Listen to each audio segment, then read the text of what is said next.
பிள்ளைகள் அனைவருக்கும் வணக்கம்.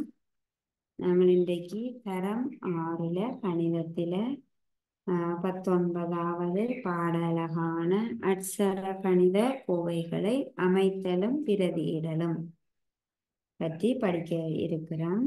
அட்சர கணித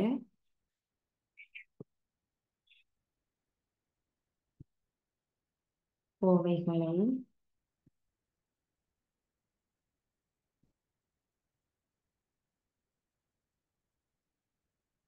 அமைத்தலும் பிரதியிடலும். அட்சர கணித கோவைகளை அமைக்கிறது பிரதியிடுறது தொடர்பாக படிக்க இருக்கிறோம். 19வது பாட அலகு. நாங்கள் நேற்று படிச்ச நாங்கள் அட்சர கணித குறியீடுகள் அப்படி என்றால் என்னென்று அட்சர கணித குறியீடுகள் அட்சர கணித குறியீடுகள் பற்றி நாங்கள் நேற்று படிச்ச நாங்கள் இன்றைக்கு அட்சர கணித கோவைகளை பற்றி படிக்க போறோம். இந்த குறியீடுகள் என்றா என்ன, கோவைகள் என்றா என்னன்னு பார்ப்போம். அட்சர கணித குறியீடுகள் அப்படி என்றா என்ன, அட்சர கணித குறியீடுகள் என்றால் அவங்களுக்கு என்ன ஞாபகம் வர வேணும்? தெரியா கணியம் ஞாபகம் வர வேணும். தெரியா கணியம் என்றா என்ன? தெரியா கணியம் அப்படி என்றா என்ன?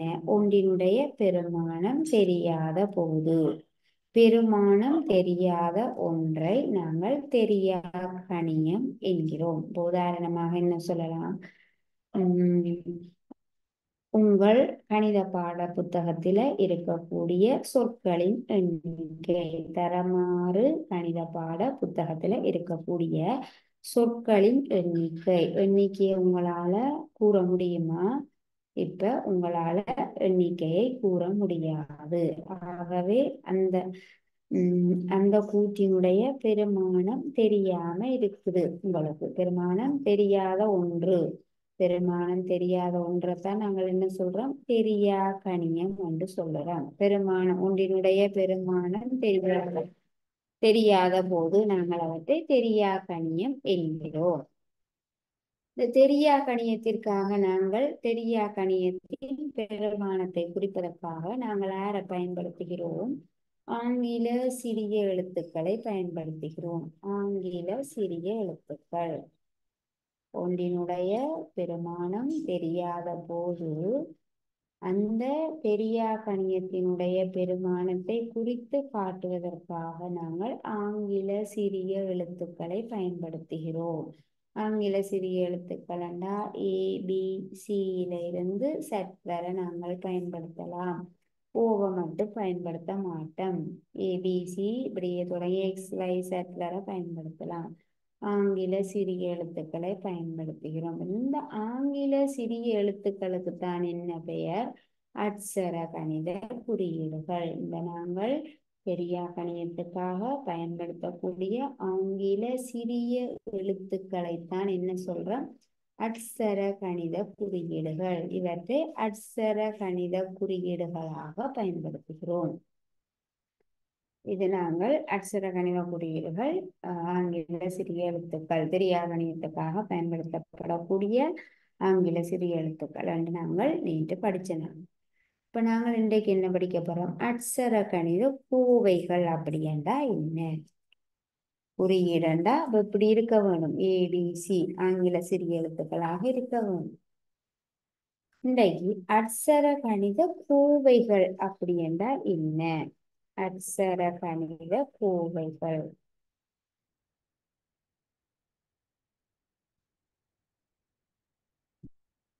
அட்சர கணித கோவைகள் அப்படி என்றால் என்ன?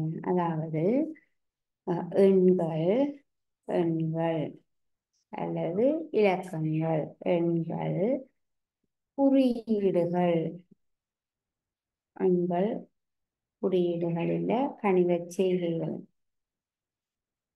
எண்கள் கணித செய்கைகள், அட்சர கணித குறியீடுகள். எண்கள், கணித செய்கைகள், அட்சர கணித குறியீடுகள்.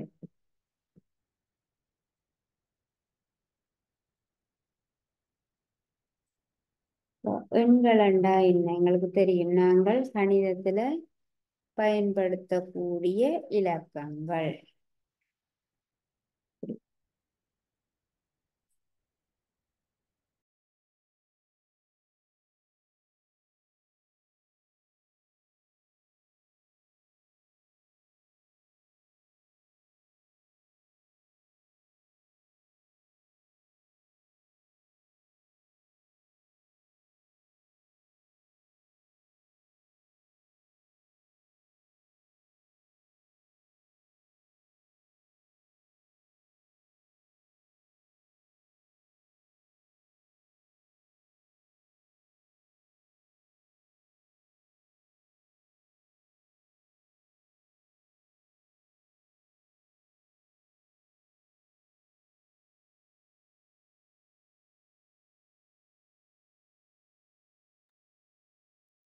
எண்கள் எண்ணும் போது நாங்கள் கணிதத்துல பயன்படுத்தக்கூடிய இலக்கங்கள் 1, 2, 3, 4 இப்படி எண்களை பயன்படுத்துவோம். நாங்கள் பயன்படுத்தக்கூடிய எண்கள். அடுத்தது கணித செய்கைகள் நாங்களுக்கு தெரியும். கூட்டல், கழித்தல், பெருக்கல், வகுத்தல்.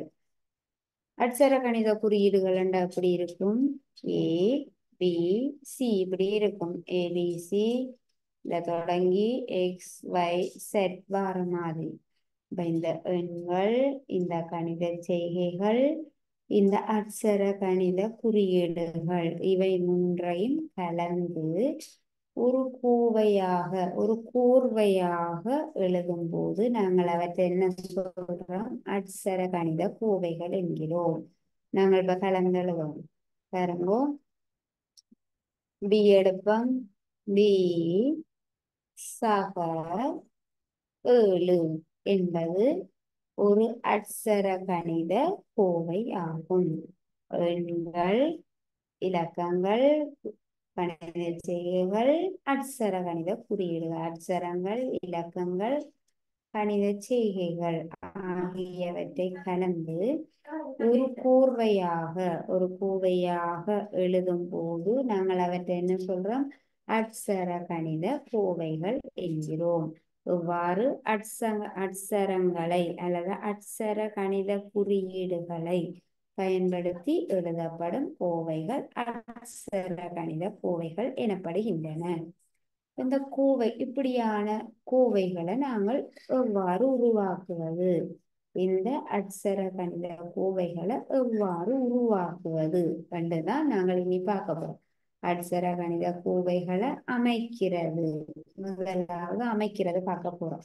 அட்சர கணித கோவைகள் இப்படி இருக்கும் என்று எங்களுக்கு தெரிஞ்சிட்டு அந்த ஒரு கோவையாக எழுதப்பட வேணும். அந்த கோவையில எண்கள் வந்திருக்க வேணும், கணித செய்கைகள் வந்திருக்க வேணும், அட்சர குறியீடுகள் அல்லது அட்சர கணித குறியீடுகள் ஒரு பி அல்லது எக்ஸ் 4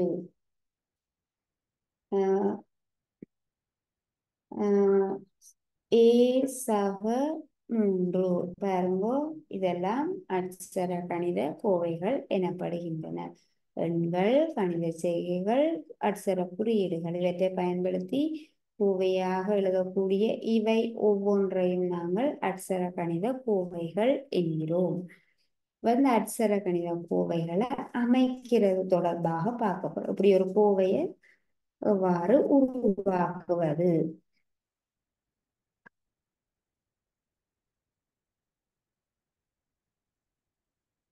பாருங்கோ, அட்சர கணித கோவையை உருவாக்குவோம்.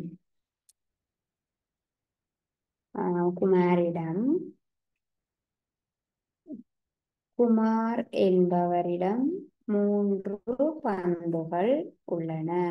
குமார் என்பவரிடம் 3 பந்துகள் இருக்கின்றன. அதோட அவருடைய அப்பா அவருக்கு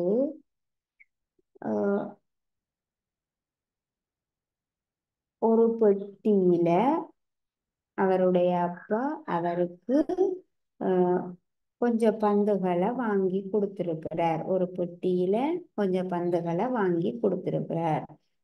பெட்டியில இருக்கக்கூடிய பந்துகளின் எண்ணிக்கை எங்களுக்கு தெரியாது. குமார்கிட்ட 3 பந்துகள் இருக்குது. அதோட குமாருடைய அப்பா அவருக்கு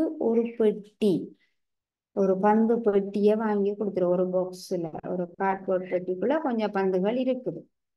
பந்துகள் குறித்த எண்ணிக்கையிலான பந்துகள் இருக்குது. ஆனால் எத்தனை பந்துகள் எங்களுக்கு தெரியாது. அவர்கிட்ட வெளிப்படையாக தெரியுது 3 பந்துகள் இருக்குது. அதோட அவருடைய அப்பா வாங்கி கொடுத்த ஒரு பெட்டி பந்துகளையும் வைத்திருக்கிறார். இப்பொழுது குமார்கிட்ட இருக்கக்கூடிய பந்துகளின் எண்ணிக்கை என்னவாக இருக்கும்? பாருங்க, குமார்கிட்ட 3 பந்துகள் இருக்குது. அதே நேரம் அவருடைய அப்பா அவருக்கு ஒரு பெட்டி பந்துகளை வாங்கி கொடுத்திருக்கிறார். அப்ப இப்ப குமார்கிட்ட இருக்கக்கூடிய பந்துகளின் எண்ணிக்கை என்னவாக இருக்கும்? இதுல ஒன்று தெரிந்த கணியம், இன்னொன்று தெரியா கணியம். இந்த பெட்டிக்குள்ள இருக்கக்கூடிய பந்துகளின் எண்ணிக்கை எங்களுக்கு தெரியாது. ஆனால் இதுல இருக்கக்கூடிய பந்துகளின் எண்ணிக்கை எங்களுக்கு தெரியுது. 3 பந்துகள் இருக்குது. இங்க எத்தனை பந்துகள் இருக்குதுன்னு எங்களுக்கு தெரியாது. அப்ப இதுல இருக்கக்கூடிய பந்துகளின் எண்ணிக்கை 3. பெட்டியில இருக்கக்கூடிய பந்துகளின் எண்ணிக்கை எங்களுக்கு தெரியாது. ஆகவே இது ஒரு தெரியா கணியம். அப்ப தெரியா கணியத்தை குறிப்பதற்காக நாங்கள் ஆங்கில சிறிய எழுத்துக்களை பயன்படுத்துவோம். ஏதாவது ஒரு எழுத்து எடுப்போம். பெட்டிக்குள்ள இருக்கக்கூடிய பந்துகளின் எண்ணிக்கை எக்ஸ். குமார்கிட்ட கையில இருக்கக்கூடிய பந்துகளின் எண்ணிக்கை 3. குமார் வைத்திருக்கக்கூடிய பெட்டியில இருக்கக்கூடிய பந்துகளின் எண்ணிக்கை எங்களுக்கு தெரியாது. ஆகவே இது ஒரு தெரியா கணியம். தெரியா கணியத்தினுடைய எண்ணிக்கையை குறிப்பதற்காக நாங்கள் ஒரு ஆங்கில சிறிய எழுத்தை பயன்படுத்துவோம். பெட்டிக்குள்ள இருக்கக்கூடிய பந்துகளின் எண்ணிக்கையை எக்ஸ் என்று எடுத்துக்கொள்ளுவோம். பெட்டிக்குள்ள இருக்கக்கூடிய பந்துகளின் எண்ணிக்கை எக்ஸ். இப்பொழுது குமார்கிட்ட இருக்கக்கூடிய மொத்த பந்துகளின் எண்ணிக்கை என்னவாக இருக்கும்? மொத்த பந்துகளின் எண்ணிக்கை குமார்கிட்ட இருக்கக்கூடிய மொத்தமாக குமார்கிட்ட எவ்வளவு பந்துகள் இருக்கும்? என்ன செய்வோம்? ரெண்டையும் கூட்டுவோம். இப்ப நாங்களும் அப்படித்தான். கையில 3 வச்சிருக்கிறோம், பெட்டிக்குள்ள கொஞ்சம் பந்துகள் இருக்குன்னா மொத்தம் எத்தனை பந்துகள்ண்டா இந்த பந்துகளையும் நாங்கள் கூட்டுவோம். அதே போல இங்கேயும் என்ன செய்வோம்? இந்த 3உடன் எக்ஸை கூட்டுவோம். 3உடன் எக்ஸை கூட்டும் போது என்ன நடக்கும்? 3 சக எக்ஸ். பாருங்க, ஒரு கோவை உருவாகி இருக்குது. 3 இது ஒரு எண், இது ஒரு கணித செய்கை. கூட்டல் என்பது எக்ஸ் என்பது ஒரு அட்சர கணித குறியீடு. ஒரு எண், ஒரு கணித செய்கை, ஒரு அட்சர கணித குறியீடு ஒரு கோவையாக எழுதப்பட்டிருக்குது. ஆகவே இது ஒரு அட்சர கணித கோவை ஆகும். அந்த கோவை எப்படி உருவாகிறது? ஒரு தெரிந்த கணியமும் ஒரு தெரியா கணியமும் வரக்கூடிய சந்தர்ப்பங்கள்ல நாங்கள் கணித செய்கையை பயன்படுத்தி இந்த கோவையை உருவாக்குறோம். குமார்கிட்ட 3 பந்துகள் இருக்குது. அதோட சேர்த்து ஒரு பெட்டி பந்துகள் அவருக்கு கிடைக்குது. இப்பொழுது குமார்கிட்ட இருக்கக்கூடிய மொத்த பந்துகளின் எண்ணிக்கையை காண ரெண்டு இந்த பந்துகளையும் கூட்டுவான். இந்த பந்துகளின் எண்ணிக்கை எங்களுக்கு தெரியுது 3. பெட்டிக்குள்ள இருக்கக்கூடிய பந்துகளின் எண்ணிக்கை எங்களுக்கு தெரியவில்லை. ஆகவே இதை ஒரு எக்ஸ் என்று எடுப்போம். ஒரு ஆங்கில சிறிய எழுத்தாக எடுப்போம் இதனுடைய எண்ணிக்கையை குறிப்பதற்கு. இப்ப மொத்த பந்துகளின் எண்ணிக்கையை காணலாம். இங்க 3 பந்துகள் இருக்குது, அங்க எக்ஸ் எண்ணிக்கையிலான பந்துகள் இருக்குது. ஆகவே 3 சக எக்ஸ் ஒரு கோவை உருவாகி இருக்குது. இதே போல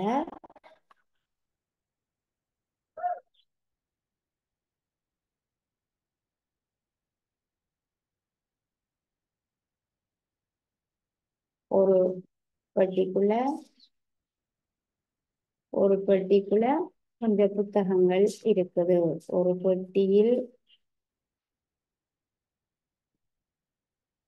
ஒரு பெட்டிக்குள்ள கொஞ்சம் புத்தகங்கள் அடுக்கி வைக்கப்பட்டிருக்குது. இந்த புத்தக பெட்டியில இருந்து அல்லது இந்த புத்தக பாக்ஸ்ல இருந்து 5 புத்தகங்கள் வெளியே எடுக்கப்படுகிறது. 5 புத்தகங்களை வெளியில எடுக்கிறோம். ஒரு பாக்ஸுக்குள்ள கொஞ்சம் புத்தகங்கள் இருக்குது. இந்த பாக்ஸுக்குள்ள இருக்கக்கூடிய புத்தகங்களோட எண்ணிக்கை எங்களுக்கு தெரியாது. நிறைய புத்தகங்கள் இருக்கக்கூடிய இந்த பெட்டியில இருந்து 5 புத்தகங்களை நாங்கள் வெளியில எடுக்கிறோம். வெளியில எடுக்கும் பொழுது 5 புத்தகங்களை வெளியில எடுத்த பிறகு மீதியாக இருக்கக்கூடிய புத்தகங்களின் எண்ணிக்கை எப்படி இருக்கும்? 5 புத்தகங்களை வெளியில எடுத்த பிறகு மீதியாக அல்லது இப்போது இந்த பெட்டியில் இருக்கக்கூடிய புத்தகங்களின் எண்ணிக்கை மீதியாக இருக்கும் புத்தகங்கள் 5 புத்தகங்களை எடுத்த பிறகு மீதியாக இருக்கும் புத்தகங்கள் எண்ணிக்கையை நாங்கள் என்னென்று காணுவோம்? எண்ணிக்கை மீதியாக இருக்கும் புத்தகங்களின் எண்ணிக்கையை காண்கிறோம். இந்த பெட்டிக்குள்ள இருக்கக்கூடிய புத்தகங்களின் எண்ணிக்கை எங்களுக்கு தெரியாது. ஆகவே நாங்கள் இதை ஒரு தெரியா கணியம். அப்ப தெரியா கணியத்தை குறிப்பதற்காக ஆங்கில சிறிய எழுத்தை பயன்படுத்துவோம். எண்ணிக்கை என்னும் போது நாங்கள் பெரும்பாலும் என்ன பயன்படுத்தும்? ஆங்கில சிறிய எழுத்து எண். பெரிய எழுத்தை பயன்படுத்தக்கூடாது. ஆங்கில சிறிய எழுத்து என்ன பயன்படுத்துறோம்? எண் எண்ணிக்கையிலான புத்தகங்கள் இந்த பெட்டிக்குள்ள இருக்குது. புத்தகங்களோட எண்ணிக்கை எங்களுக்கு தெரியாது. இந்த புத்தகங்கள்ல இருந்து எண் எண்ணிக்கையிலான புத்தகங்கள்ல இருந்து 5 புத்தகங்கள் வெளியே எடுக்கப்படுவது. அப்ப என்ன செய்வோம்? நாங்கள் உதாரணமாக 10 புத்தகங்களை கொண்ட ஒரு பெட்டியில இருந்து 2 புத்தகங்களை வெளியில எடுக்கிறோம்னா நாங்கள் என்ன செய்வோம்? மீதி எத்தனை புத்தகங்கள் இருக்கும்? 8 புத்தகங்கள் இருக்கு ஒரு பெட்டிக்குள்ள அல்லது ஒரு பேக்குக்குள்ள 10 புத்தகங்கள் இருக்குது. இதுல இருந்து நாங்கள் 2 புத்தகத்தை வெளியால எடுக்கிறோம். இப்ப மீதியாக பேக்குக்குள்ள எத்தனை புத்தகங்கள் இருக்கும்? 8 புத்தகங்கள் இருக்கும். என்ன செய்யறோம்? 10 இருந்து 2 கழிக்கிறோம். கழிச்சோம்னா மீதி 8. அதே போல எண் எண்ணிக்கையிலான இந்த புத்தக பெட்டியில இருந்து 5 புத்தகங்களை வெளியில எடுக்கும் போது என்ன நடக்கும்? எண்ணில இருந்து வெளியில எடுக்கிறோம், கழிக்கிறோம். 5ஐ கழிக்கிறோம். எண் சய 5. எண் சய 5 என்பது ஒரு கோவையாகும். அட்சர கணித கோவையாகும். ஒரு அட்சரம் வந்திருக்குது, கணித செய்கை வந்திருக்குது, எண் வந்திருக்குது. எண்கள், குறியீடுகள், கணித செய்கைகள், அட்சர கணித குறியீடுகள் இவற்றை பயன்படுத்தி ஒரு கோவையாக எழுதுறதான் நம்ம என்ன சொல்லுவோம்? அட்சர கணித கோவைகள் என்கிறோம். இந்த அட்சர கணித கோவைகளை இவ்வாறு கூற்றுக்கள் தரப்படும் போது அந்த கூற்றில இருந்து நாங்கள் இவ்வாறான கோவைகளை உருவாக்க முடியும். இது தொடர்பான கேள்விகளை செய்வோம். நாங்கள்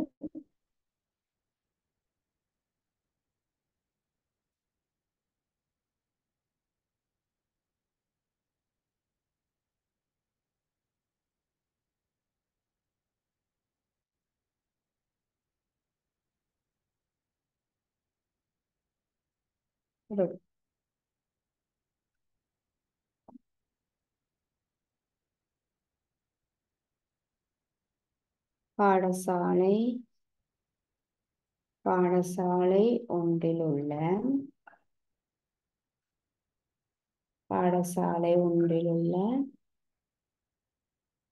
மாணவர்களின் எண்ணிக்கை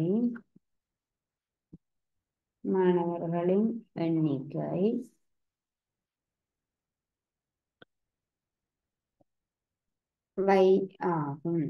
பாடசாலை ஒன்றில் உள்ள மாணவர்களின் எண்ணிக்கை வை ஆகும். எண்ணிக்கை தெரியாது, தெரியாத கணியத்தினால் தரப்பட்டிருக்குது.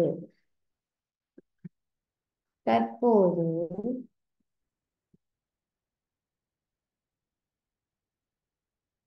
14 மாணவர்கள் 14 மாணவர்கள் புதிதாக பாடசாலையில் சேர்ந்தனர். புதிதாக பாடசாலையில் சேர்ந்தனர்.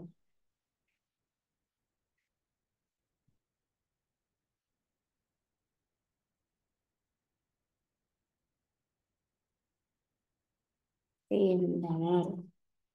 இப்போது பாடசாலையில் உள்ள மாணவர்களின் எண்ணிக்கையை அட்சர கணித கோவையாக காட்டுக. இப்போது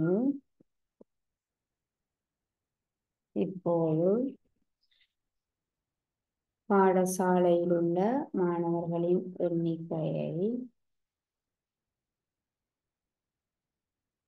பாடசாலையில் உள்ள மாணவர்களின் எண்ணிக்கையை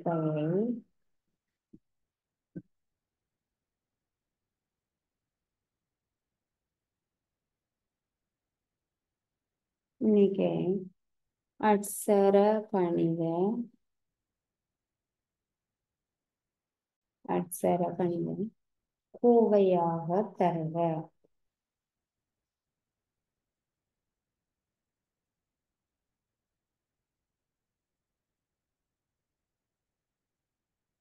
இப்போது பாடசாலையில் உள்ள மாணவர்களின் எண்ணிக்கையை அட்சர கணித கோவையாக தருக. பாருங்க, பாடசாலை ஒன்றில் உள்ள மாணவர்களின் எண்ணிக்கை வையாகும். ஏற்கனவே பாடசாலையில வை எண்ணிக்கையிலான மாணவர்கள் இருக்கிறார்கள். தற்போது 14 மாணவர்கள் புதிதாக பாடசாலையில் சேர்ந்தனர். ஏற்கனவே கொஞ்சம் மாணவர்கள் இருக்கிறாங்க. பிறகு தற்போது 14 மாணவர்கள் புதிதாக வந்து சேருறாங்க. இப்போது பாடசாலையில் உள்ள மாணவர்களின் எண்ணிக்கை அட்சர கணித கோவையாக தருக. அட்சர கணித கோவை என்றால் எப்படி இருக்க வேணும் என்று எங்களுக்கு தெரியும். ஏற்கனவே கொஞ்சம் மாணவர்கள் இருக்கிறாங்க.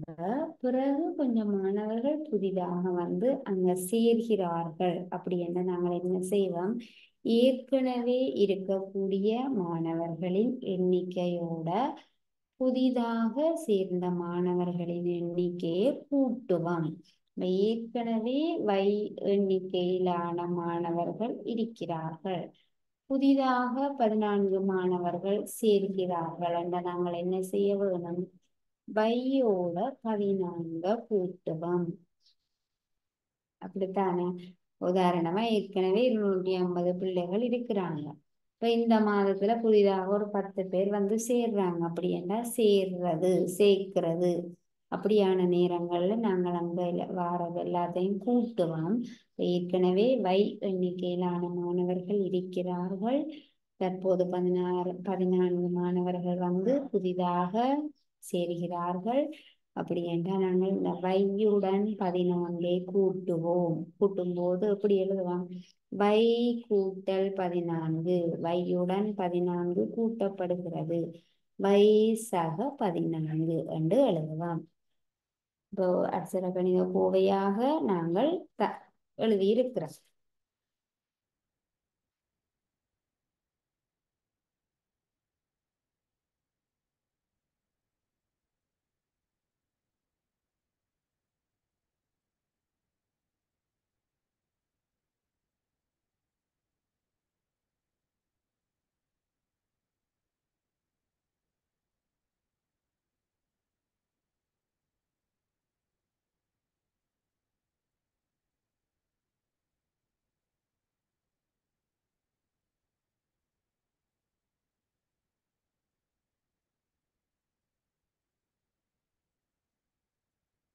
அடுத்ததாக இந்த அட்சர கணித கோவைகள்ல கூட்டல் கழித்தல் தொடர்பான ஒரு அட்டவணை ஒன்றை நாங்கள் செய்வோம். தரப்பட்ட அட்டவணையை பூரணப்படுத்துக. ஒரு அட்டவணை உண்ட பூரணப்படுத்த போறோம்.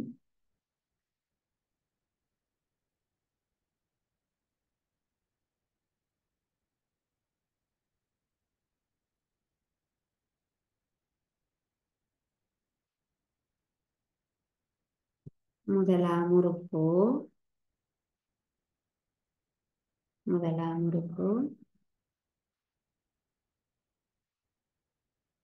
இரண்டாம் உறுப்பு.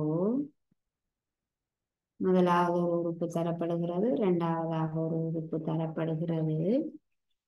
முதல் உறுப்பையும் இரண்டாம் உறுப்பையும் கூட்டுவதால் பெறப்படும் அட்சர கணித கோவை. முதல் உறுப்பையும்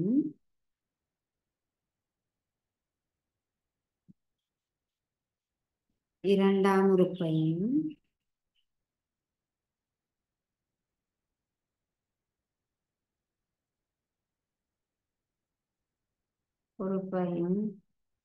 கூட்டுவதால் பெறப்படும் கோவை.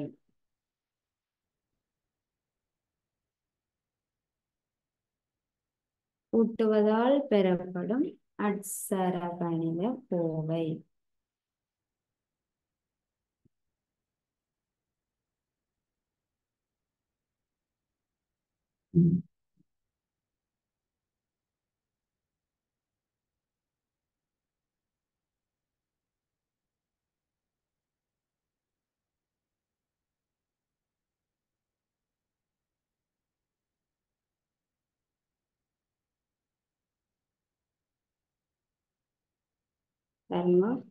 முதலாம் உறுப்பு ஏனால் தரப்படுகிறது, இரண்டாம் உறுப்பு 4.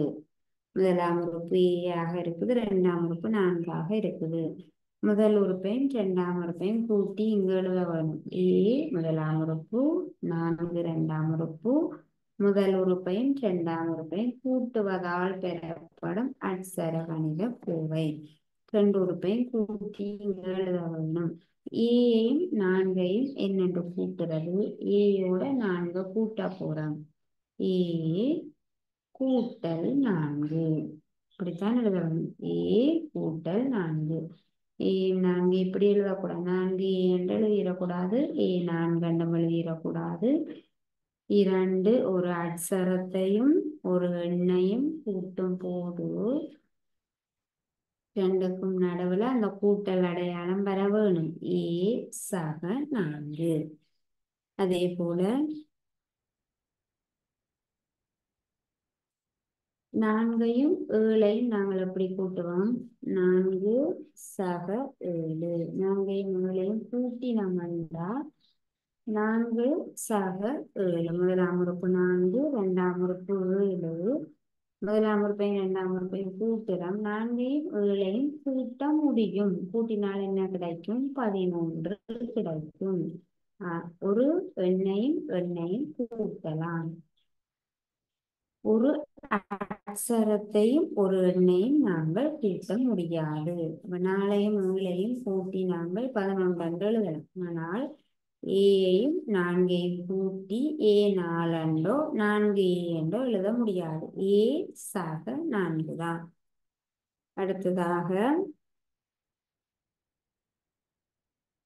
எம் 15. முதலாம் உறுப்பு எம், இரண்டாவது உறுப்பு 15 இருந்தால் 2ஐயும் என்னென்று கூட்டுவோம்? எம் சக 15. எம்மையும் 15ஐயும் கூட்டும் போது எம் சக 15 என்று எழுதுவோம். இறுதியாக ஒரு கேள்வி செய்வோம். 20 சக டி. 20 சக டி. முதலாம் உறுப்பையும் இரண்டாம் உறுப்பையும் கூட்டும் போது 20 சக டி கிடைக்குது. இரண்டாம் உறுப்பு டியாக இருக்குது. அப்போ முதலாம் உறுப்பு என்னவாக இருந்திருக்க வேணும்? 20 சக டியில முதலாம் இரண்டாம் உறுப்பு டி என்றால் முதலாம் உறுப்பு 20ஆக இருந்திருக்க வேணும். 20ஐயும் டியையும் கூட்டினோம்னா 20 சக டி ஆகும். அப்போ இவ்வாறு ஒரு அட்சரத்தை முதலாம் உறுப்போ இரண்டாம் உறுப்போ ஒரு அட்சரத்தையும் ஒரு அட்சர கணித குறியீடையும் ஒரு எண்ணையும் நாங்கள் கூட்டும் போது கூட்ட முடியாது, இவ்வாறு தான் எழுதுவோம். 20 எண் டி என்பது அட்சர குறியீடு, இரண்டையும் கூட்டும் போது 20 சக டி என்றுதான் எழுதுவோம்.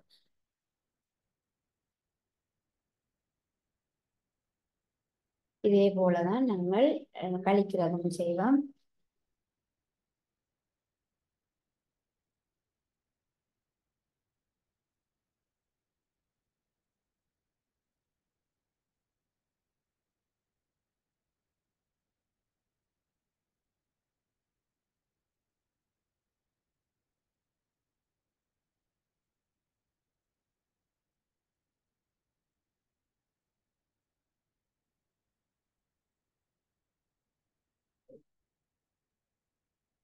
இதே போல இன்னொரு அட்டவணையை பூரணப்படுத்துவோம். இன்னும் ஒரு அட்டவணையில கழிக்கிற மாதிரி வரப்போகுது. முதலாம் உறுப்பு, இரண்டாம் உறுப்பு. முதலாம் உறுப்பிலிருந்து இரண்டாம் உறுப்பை கழிக்க வேண்டும்.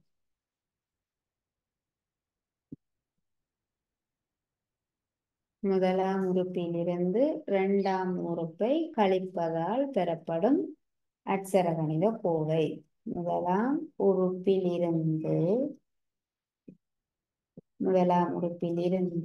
இரண்டாம் உறுப்பை கழிப்பதனால் பெறப்படும் அட்சர கணித கோவை. கழிப்பதால் பெறப்படும் அட்சர கணித கோவையை நாங்கள் எழுத போறோம். கூட்டின மாதிரியே கழிக்க போறோம். முதலாம் உறுப்பு ஏ ஆக இருக்குது, இரண்டாம் உறுப்பு 7 இருக்குது. முதலாம் உறுப்பில இருந்து இரண்டாம் உறுப்பை கழிக்கும் போது கிடைக்கக்கூடிய கோவையை எழுத போறோம். கணித கோவை. முதலாம் உறுப்பு என்ன? ஏ. ஏயில இருந்து இரண்டாம் உறுப்பை கழிக்க வேணும். ஏயிலிருந்து 7 கழிக்க முதலாவது எண்ணையும் எழுதலாம். 10, முதலாம் உறுப்பு 10, இரண்டாம் உறுப்பு 3. முதலாம் உறுப்பிலிருந்து இரண்டாம் உறுப்பு என்னென்ன கழிப்போம்? 10 இருந்து 3 கழிப்போம். 10 இருந்து 3 கழிக்கும் போது எங்களுக்கு பெருமானம் தெரியும். 10 இருந்து 3 கழிச்சோம்னா 7 கிடைக்கும். 10 முதலாம் உறுப்பிலிருந்து இரண்டாம் உறுப்பை கழிக்கும் போது 7 கிடைக்குது. அதே நேரம் ஒரு அட்சரம் ஏ, ஒரு எண் 7. முதலாம் உறுப்பு ஒரு அட்சர குறியீடாக இருக்குது, இரண்டாம் உறுப்பு 7 இருக்குது, ஒரு எண்ணாக இருக்குது. ஒரு தெரிந்த கணியம், இது ஒரு தெரியா கணியம். ஏ என்பது தெரியா கணியம், ஒரு அட்சர குறியீடு. 7 என்பது ஒரு பெருமானம் தெரிந்த எண், ஒரு தெரிந்த கணியம். ஏயிலிருந்து 7 கழிக்கும் போது என்ன செய்வோம்? ஏயில இருந்து 10 இருந்து 3 கழிக்கிறோம். 10 - 3. ஏயில இருந்து 7 கழிப்போம். ஏயிலிருந்து 7 கழிக்க முடியுமா? இல்லை. ஏ - 7 கழிக்கும் போது ஒரு கோவை உருவாகிறது, ஒரு அட்சரவணிய கோவை உருவாகிறது. ஆனா இங்க கோவை உருவாகல, ஒரு பெருமானம் கிடைக்குது, 7 என்ற ஒரு பெருமானம் கிடைக்குது. இங்கே ஒரு கோவை உருவாகிறது, ஒரு அட்சரகணித கோவை உருவாகிறது. அதே போல 100ல இருந்து எப்ப கழிப்போம்? 100ல இருந்து எப்ப கழிக்கிறோம்? 100 என்பது ஒரு பெருமானம் தெரிந்த கணியம். 100ல இருந்து எப்பை கழிப்போம். 100 - f ஒரு கோவை உருவாகிறது. எம்மில இருந்து 25 கழிப்போம். எம்மில இருந்து 25 கழிப்போம். எம் - 25. இவ்வாறு ஒரு முதலாம் உறுப்பிலிருந்து இரண்டாம் உறுப்பை கழிக்கும் போதோ கூட்டும் போது நாங்கள் ஒரு கோவைகளை உருவாக்குறது தொடர்பாக பார்த்திருக்கிறோம். நீங்கள் எழுதிக் கொள்ளலாம்.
அடுத்ததாக ஒரு கேள்வி செய்வோம்.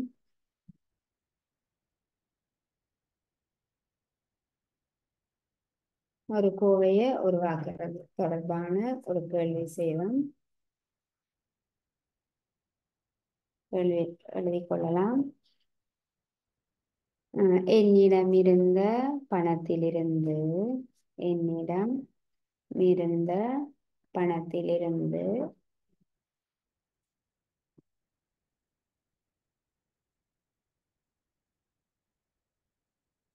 என்னிடமிருந்த பணத்திலிருந்து ரூபாய் 120ற்கு ரூபாய் 120ற்கு என்னிடமிருந்த பணத்திலிருந்து ரூபாய் 120ற்கு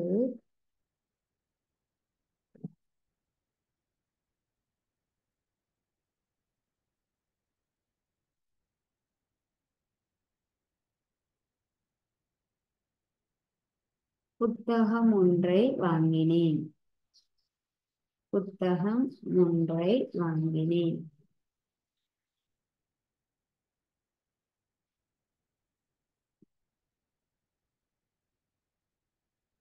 என்னிடம் இருந்த பணத்திலிருந்து ரூபாய் 120ற்கு புத்தகம் ஒன்றை வாங்கினேன்.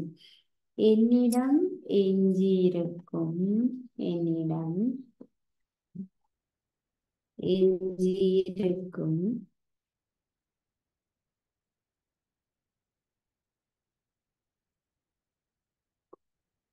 பணத்தை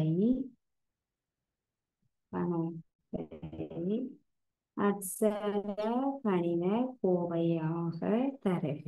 அல்லது அட்சர கணித கோவையில் காசுக.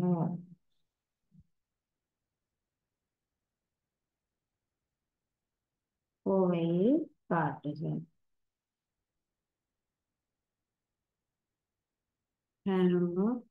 என்னிடம் இருந்த பணத்திலிருந்து ரூபாய் 120ற்கு புத்தகம் ஒன்றை வாங்கினேன். என்னிடம் எஞ்சியிருக்கும் பணத்தை அட்சர கணித கோவையில் காட்டுக. உதாரணமாக நாங்கள் ஒரு கேள்வி பார்ப்போம். இந்த கோவை எழுதுறதுக்காக ஒரு கேள்வி பார்ப்போம். இப்ப என்னட்ட 100 ரூபாய் இருக்குது. என்னட்ட 100 ரூபாய் இருக்குது. என்னட்ட இருக்கக்கூடிய இந்த 100 ரூபாயில இருந்து நான் ஒரு 20 ரூபாய் பெறுமதியான ஒரு பேனையை வாங்குறேன். என்னட்ட இருக்கக்கூடிய பணம் 100 ரூபாய். 100 ரூபாய் பணத்தில இருந்து ஒரு பேனை ஒன்று வாங்குறேன். பேனையின் விலை 20 ரூபாய் பெறுமதியான பேனை ஒன்றை வாங்கும் போது மீதியாக என்னட்ட எவ்வளவு பணம் இருக்கும்? என்ன செய்வோம்? நாங்கள் கழிப்போம். 100 ரூபாய் என்னட்ட இருக்குது. 100 ரூபாய் என்னட்ட இருக்கக்கூடிய 100 ரூபாயில இருந்து 20 ரூபாய்க்கு ஒரு பேனையை வாங்குறேன்.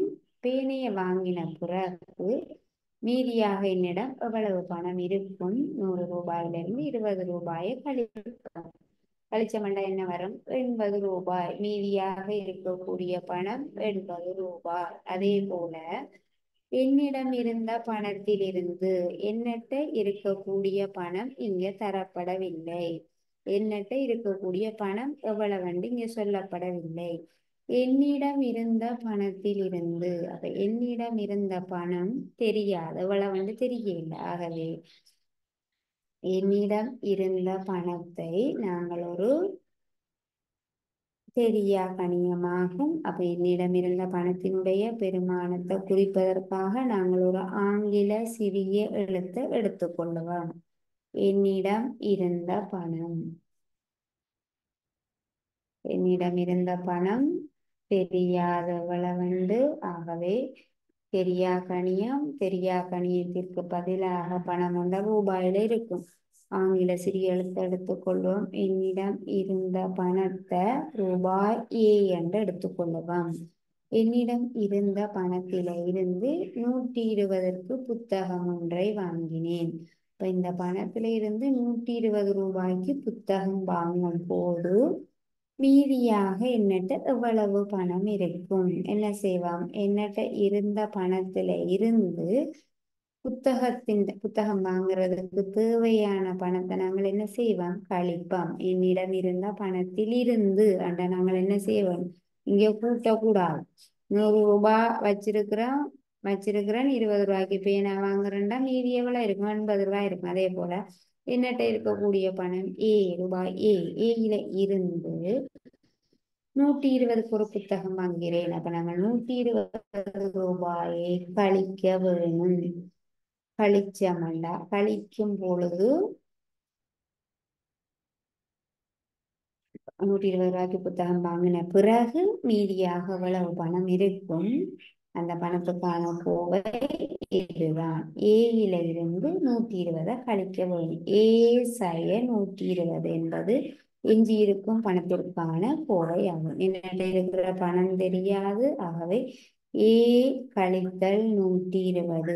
ஏயில இருந்து 120 கழிக்கும் போது வாரதுதான் எஞ்சி இருக்கக்கூடிய பணம். அப்ப எஞ்சி இருக்கக்கூடிய பணத்திற்கான கோவை சய 120 ஆகும். இதனுடைய பெருமானத்தை காண முடியாது. இது ஒரு அட்சரம், இது ஒரு எண். இதுல இருந்து கழிக்கும் போது ஒரு பெருமானம் கிடைக்காது. இது ஒரு கோவையாக மட்டும்தான் பெறப்படும். அது எஞ்சி இருக்கக்கூடிய பணத்திற்கான கோவை சய 120 ஆகும்.